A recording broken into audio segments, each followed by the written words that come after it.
अस्सलाम वालेकुम। हम इस वक्त मौजूद हैं सिंध के सहराए थर में। ये आपको एक बहुत ही मुनफरद चीज़ में दिखाने जा रहा हूँ। ये इसको मकामी ज़बान में बुरट कहते हैं, बुरट। और ये उसका पौधा है, ये देखें।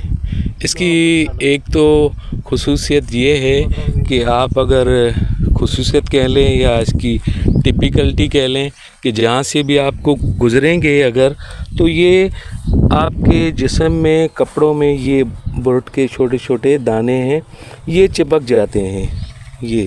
ये देखें, तो इसको चिपकू भी कहा जाता है।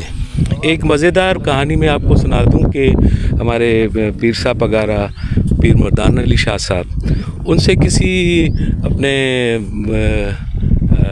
बंदे ने कहा कि सरकार आप तो थर में आते ही नहीं हैं, बहुत ही कम आते हैं। तो उन्होंने कहा कि भाई थर में एक बुरट और एक यहाँ एक मकामी कास्ट है, मैं नाम नहीं लूँगा उसका, मेरे भी बहुत सारे दोस्त हैं, कि बुरट और वो अगर नहीं हो तो फिर तो मैं आ सकता हूँ, नहीं तो ये दोनों चिपकू हैं, इस वजह से मैं नहीं आऊँगा, इसीलिए मैं थर में नहीं आता।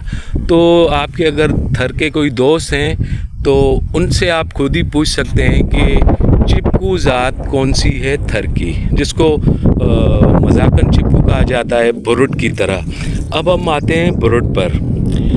जब कहत साली होती है, बारिशें नहीं होती, तो ये एक वाहिद सोर्स होता है इंसानों के खाने का। वो किस तरह, वो मैं आपको, ये हमारे साथ हैं जग्गू, ये दिखाएंगे कि किस तरह इसके दाने, ये देखें, ये दाना निकाल रहे हैं जग्गू बुरट से।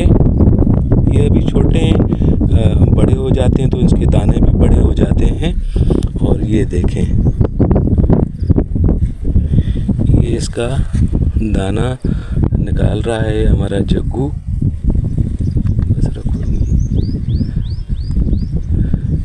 ये दाना है, ये देख लें, ये बुरट का दाना है, ये दाना है बुरट का। नज़र आ रहा है आपको, ये छोटा सा दाना, ये बुरट का। अब जब कहत साली होती है थर में, और उमूमन होती है, कई साल यहाँ बारिशें तक नहीं होती, तो इन बुरट के पौधों से ये बुरट के बीज निकाले जाते हैं। बीज निकाल कर उनको हल्का सा तड़का दिया जाता है सुखाकर, फिर उसकी पिसाई की जाती है, उसको पीस कर वो बिल्कुल आटे जैसा हो जाता है। फिर उस आटे से उसकी रोटियां बनाकर लोग यहाँ खाते हैं, तब जाकर वो कहत साली से मुकाबला करते हैं। तो बुरट भी यहाँ सहराए थर का एक बहुत ही अहम जुज़ है।